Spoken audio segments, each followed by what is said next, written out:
Welcome in folks to another Fallout video, and in this video we'll be taking another look at some of Fallout 4's incredible mods created by the Fallout community. This mini-series focuses on mods that are currently featured on my live streams over on Twitch, where I'm currently streaming Fallout 4. We'll be taking a look at some mods that might make your playthroughs of Fallout 4 that bit more exciting and immersive. There'll be some mods that will leave you speechless, and some mods that will leave you thinking, why haven't I installed this before?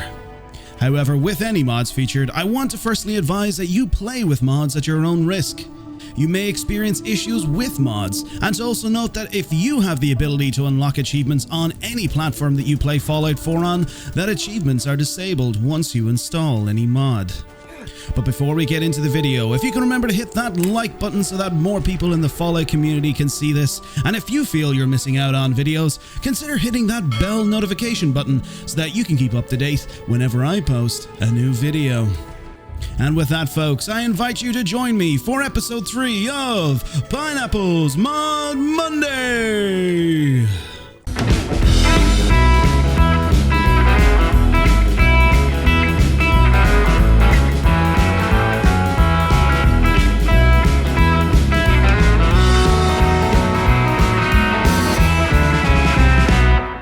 For new and even veteran players of Fallout 4, you might not have ever experienced mods before in your journeys across the Commonwealth, and you might have even thought to yourself, well, how do I even install mods?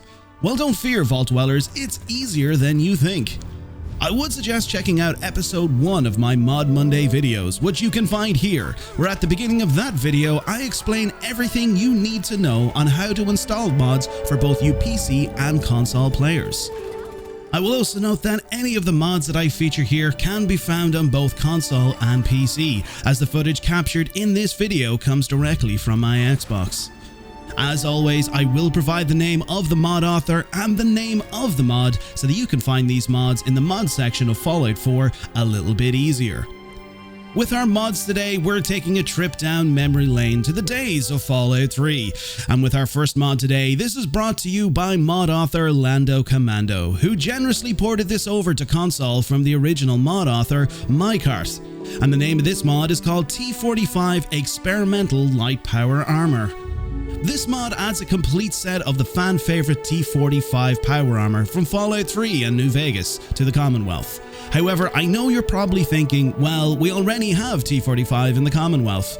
Well folks, this adds a complete set of the recreated suit from Fallout 3 and New Vegas in the form of traditional armor that can be worn inside of a suit of power armor.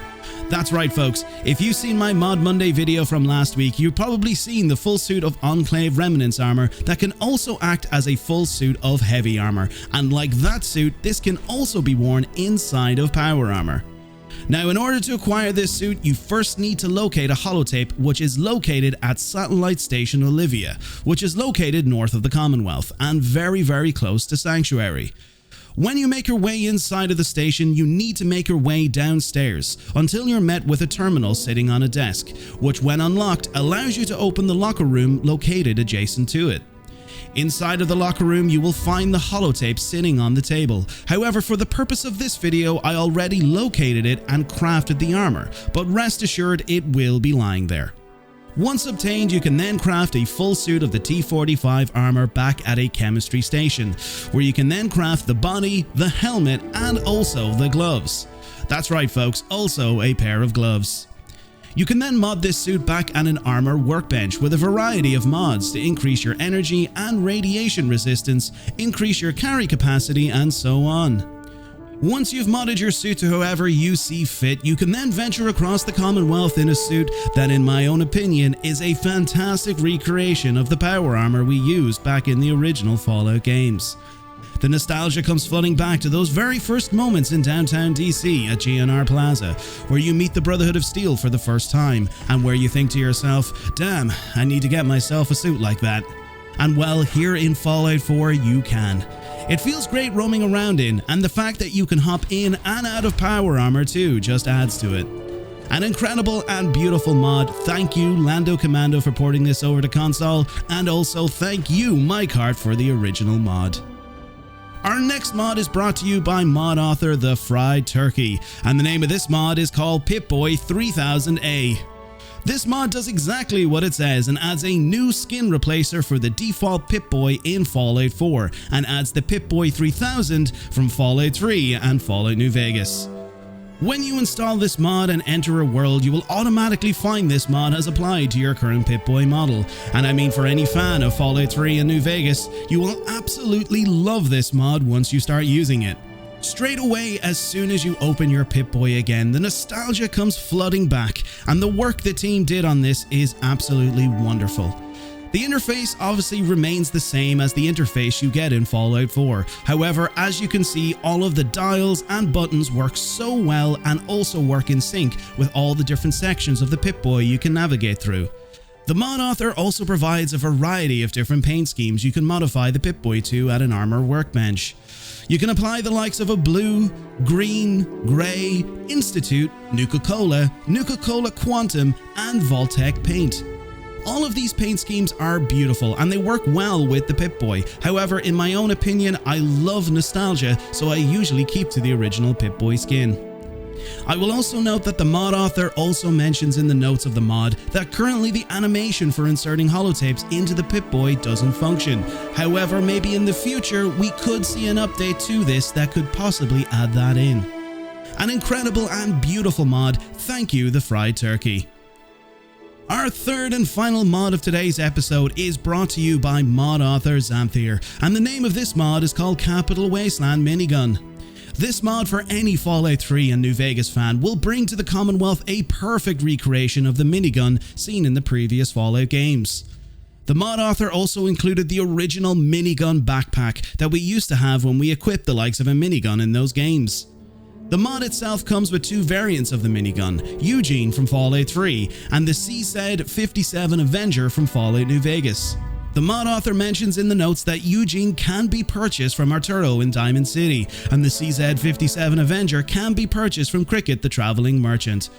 Unfortunately, I didn't manage to locate Cricket, but for this video, I managed to purchase Eugene from Diamond City, and straight away, I wasn't disappointed. You can bring the minigun to any weapon workbench to fully customize and mod this weapon, where you can change the barrel from the standard barrel to the accelerated barrel and also to the tri-barrel. You can also apply a gunner sight to the weapon, apply a shredder to the muzzle, and even upgrade the subframe to improve spread and recoil, and also increase the motor to increase the rate of fire of the weapon. Once you have this modded, you can take this baby out on a nostalgia-fueled rampage and tear down enemies in your path. The animations work wonderfully with Fallout 4, from the reloading animation to even when the barrel heats up and starts glowing. You can even aim down sights with the applied gunner sight, which obviously is completely new to this weapon and wasn't possible in Fallout 3 and New Vegas, but it works so well with this weapon in Fallout 4. I will also note for console, compared to the PC version of this mod, when inside of a suit of power armor, the backpack does not appear on the back of the player. However, on PC it does. The main reason for this is that Fallout 4 on console doesn't come with the Fallout 4 script extender, so unfortunately you won't see this while in power armor. However, it will apply to you when you're out of power armor, and also it will be found on enemies like super mutants around the Commonwealth. An incredible and beautiful mod, thank you Xanthier. And there you have it folks, 3 incredible mods brought to you by the Fallout community that you can download from the mod section of Fallout 4, and hopefully the mods featured in this video will bring you a more fun and enjoyable experience of your playthrough of Fallout 4. In next week's video, we'll be taking a look at more mods brought to you by the Fallout community, so make sure to check out that video next week. And if you liked this video and found it beneficial, consider hitting the subscribe button for more Fallout videos and so that you never miss out on any videos I publish. I also stream 5 days a week over on Twitch, so if you want to see these mods or even other mods in action, or even just want to hang out with some of the Fallout community, I'll leave a link to my Twitch in the description below. If you want to also connect with more people who play Fallout or other Fallout games and want to join our community, you can join my Discord server, which I'll leave in a link in the description below. If you like the work I produce and want to support me in a more personal way, you can now subscribe to me on Patreon. Patreon members will get a host of benefits such as access to Patreon-only channels in my Discord server, where you can connect with other Patreon members and more. With being a Patreon member, you'll also gain extra benefits within my channel, such as being mentioned and memorialized in the credits to each of my videos, and much more. I want to also say a massive thank you to all of my followers over on Twitch and here on YouTube, as it means the world to me that you enjoy my content and the work that I produce. And lastly, to you, the viewer, the person who stumbled upon this video, thank you for being here. I hope you enjoyed. Until next time, Vault Dwellers, stay safe out there in the Wasteland, and I'll catch you all in the next video.